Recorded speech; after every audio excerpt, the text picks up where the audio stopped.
السلام عليكم ورحمة الله وبركاته. الحمد لله رب العالمين حمدا يليق بجلال وجهه وعظيم سلطانه، وأشهد أن لا إله إلا الله وحده لا شريك له، خلق فسوى وقدر فهدى وأخرج المرعى فجعله غثاء أحوى، وأشهد أن نبينا محمدا صلى الله عليه وسلم صلى عليه ربه وصلت عليه الملائكة، وأمر كل موحد أن يصلي عليه، فقال سبحانه وتعالى: إن الله وملائكته يصلون على النبي يا أيها الذين آمنوا صلوا عليه وسلموا تسليما. اللهم صل وسلم وبارك على هذا النبي الأمي وعلى آله وصحبه وسلم تسليما كثيرا، ثم أما بعد، حياكم الله أيها الإخوة وأيتها الأخوات.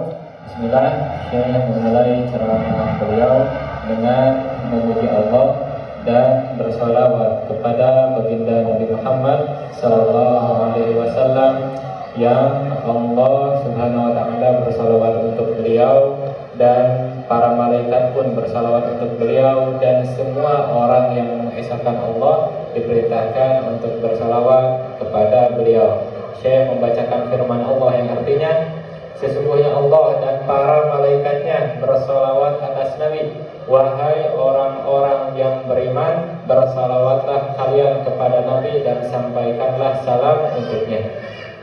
أيها الإخوة المؤمنون، هذا شهر كريم، شهر تضاعف فيه الحسنات، شهر قال المولى عز وجل فيه: يا أيها الذين آمنوا كتب عليكم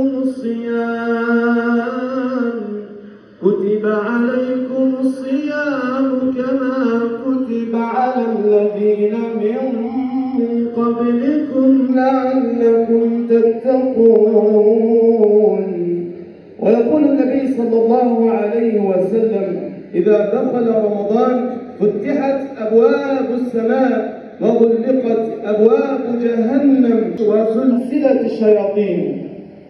Maka kita sedang berada di bulan yang sangat mulia, bulan yang sangat agung, yang dimana amal kebaikan atau amal soleh yang dilakukan pada hari-hari ini itu dilipat gandakan. Kemudian saya membacakan firman Allah yang artinya, wahai orang-orang yang beriman, telah diwajibkan untuk kalian berpuasa sebagaimana diwajibkan untuk orang-orang sebelum kalian, agar kalian bertakwa. Kemudian Rasulullah SAW bersabda yang artinya, jika masuk bulan Ramadan, maka dibukalah pintu-pintu langit, ditutuplah pintu-pintu neraka jahanam, dan setan-setan dibelenggu.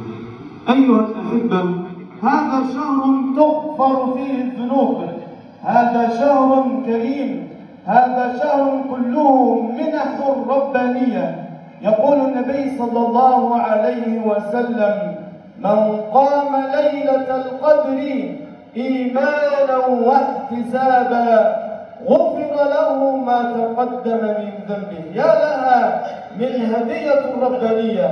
وأيضا من صام رمضان إيمانا واحتسابا غفر له ما تقدم من ذنبه. هكذا قال النبي صلى الله عليه وسلم: بشرى لمن أسرف في الذنوب. قل يا عبادي الذين أسرفوا على أنفسهم لا تقنطوا من رحمة الله إن الله يغفر الذنوب جميعا. وهذا شهر جاء منحة ربانية إلى هذه الأمة المباركة، شهر تغفر فيه الذنوب. هذا الشهر يجب أن يستغل كاملا ولا يترك منه لحظة واحدة إلا ونحن لله صائمين ساجدين راكعين لله مخلصين له الدين. Maka bulan ini adalah bulan ampunan. Maka inilah hadiah karunia dari Allah kepada kita semua.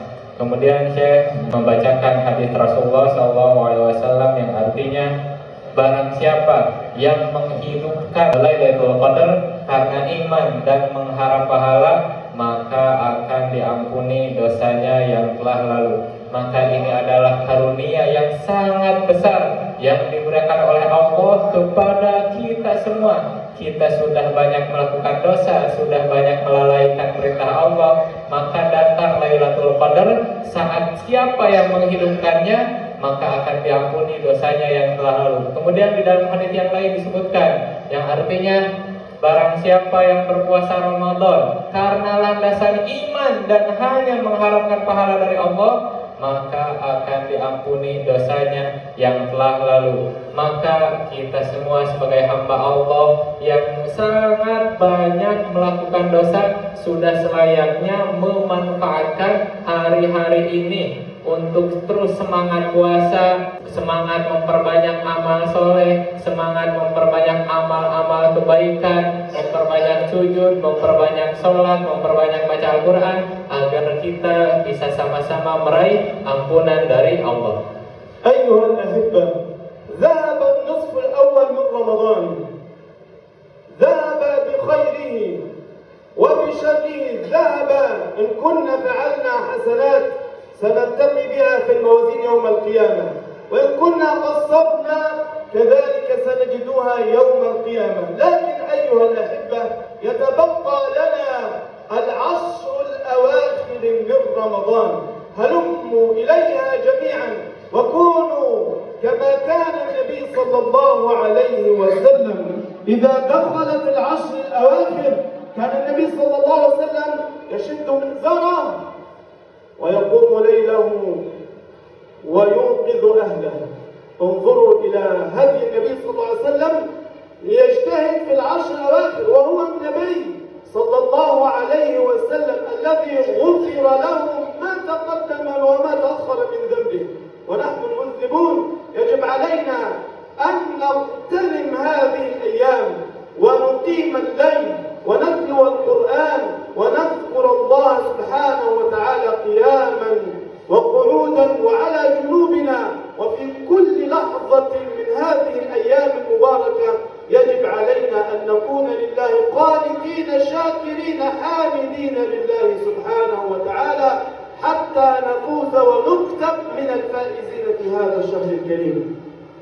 Maka bulan Ramadan ini, hadirin sekalian, telah hilang lebih dari setengahnya. Kita sudah melewatinya. Maka yang tersisa hanyalah kurang dari setengahnya lagi dari bulan Ramadan ini. Maka jika kita sudah memanfaatkan hari-hari Ramadan sebelumnya, maka kita tinggal tingkatkan semangat kita untuk memasuki akhir-akhir Ramadan. Tapi kalau kita tidak bersemangat, kita gagal memulai start di bulan Ramadan awal, maka masih ada kesempatan untuk memperbaikinya sehingga di akhir Ramadan kita bisa memanfaatkan waktu sebaik mungkin. Maka sebagaimana yang dilakukan oleh Rasulullah SAW, jika beliau memasuki 10 hari terakhir bulan Ramadan, maka beliau mengencangkan sarungnya. Artinya beliau fokus beribadah. Kemudian beliau menghidupkan malamnya. Beliau tidak tidur. Beliau menghidupkan malamnya. Dan beliau juga membangunkan keluarga-keluarganya untuk ikut menghidupkan malam-malam Lailatul Qadar yang itu berada di 10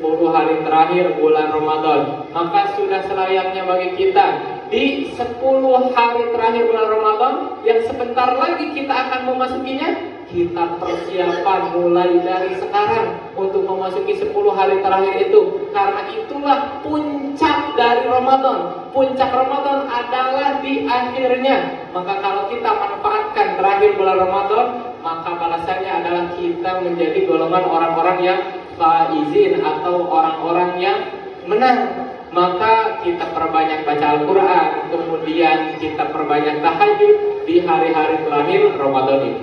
أيها الأحبة، في هذه الأيام المباركة لا ننسى مسجدنا الأقصى الذي هو مصر النبي صلى الله عليه وسلم ومعراجه إلى السماوات العلى، وهو أيضا أولى القبلتين، وهو الذي صلى النبي صلى الله عليه وسلم إماما بالأنبياء، وهو الذي قال الله فيه سبحانه وتعالى: بسم الله الرحمن الرحيم، سبحان الذي أسرى بعبده ليلا من المسجد الحرام إلى المسجد الأقصى الذي باركنا حوله لنريه من آياتنا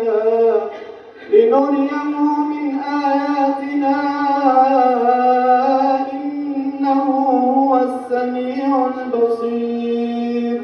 فيجب علينا أيها الإخوة المؤمنون أن نكون يقظين لنرى بأعيننا ما يفعله اليهود الملعين في مسجد الأقصى الذي هو ذو مكانة كبيرة عند المولى عز وجل. Maka di hari-hari yang mulia ini kita juga tidak melupakan masjid kita semua, yaitu Masjidil Aqsa, yang saya barusan menjelaskan keutamaan yang banyak dari Masjidil Aqsa. Di antaranya Masjidil Aqsa adalah tempat Isra Mi'raj Nabi Muhammad sallallahu alaihi wasallam. Kemudian Masjidil Aqsa adalah kiblat pertamanya umat muslim. Kemudian Masjidil Aqsa, di Masjidil Aqsa lah Nabi Muhammad itu sholat mengimami para nabi sebelum beliau. Jadi semua nabi dihadirkan saat Isra Mi'raj itu, kemudian sholat berjamaah dan Nabi Muhammad menjadi imamnya, dan itu terjadi di Masjidil Aqsa. Kemudian Syekh membacakan ayat yang artinya, Maha Suci Allah yang telah memperjalankan hambanya dari Masjidil Haram ke Masjidil Aqsa yang kami berkahi sekelilingnya, agar kami memperlihatkan tanda-tanda kekuasaan kami. Sesungguhnya Allah Maha mendengar lagi Maha melihat. Maka adapun dengan sangat disayangkan pada hari ini Masjidil Aqsa masih tetap dijajah, masih tetap dinistakan oleh orang-orang Yahudi yang mereka memusuhi Islam, yang memerangi Islam, yang semoga Allah melaknat mereka. Padahal Masjidil Aqsa memiliki keutamaan yang besar di sisi kita kaum muslimin. أما إخوانكم في غزة لا يخفى على حضراتكم لما نشاهده من وسائل الإعلام المختلفة من قتل وتشريد وحصار وتجويع وهدم وقتل على مدار الساعة. هذا لا يخفى علينا، وما يجدونه إخوانكم في غزة وما تسمعون عنه هو جزء صغير جدا مما في الحقيقة. لكن يجب علينا أيها الأحبة أيها الإخوة المؤمنون أن نتذكرهم بالدعاء دائما، ولا سيما في إفطار المغرب.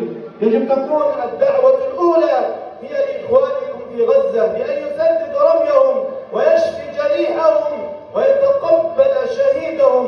يجب علينا أيها الأحبة ألا ننساهم أبدا، ونحن والحمد لله في أمن وأمان، وهم لا يجدون الأمن ولا الأمان، لكن يستغيثون بحضراتكم أن تدعوا لهم في كل لحظة وفي كل حين، أن ندعو لهم الله سبحانه وتعالى أن يكرمهم بالنصر القريب. اللهم آمين.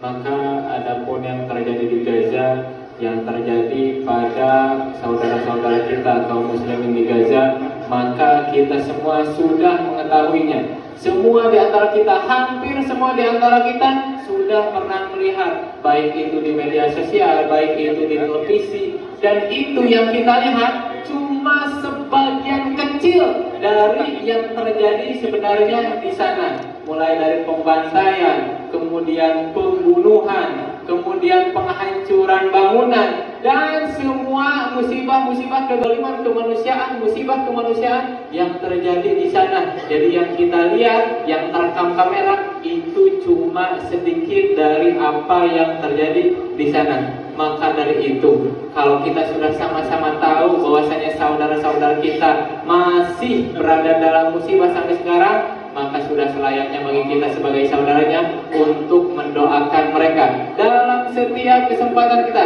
Apalagi waktu-waktu sekarang ini sebelum berbuka puasa, waktu diijabahnya doa, kita selipkan doa kita untuk saudara-saudara kita di Gaza.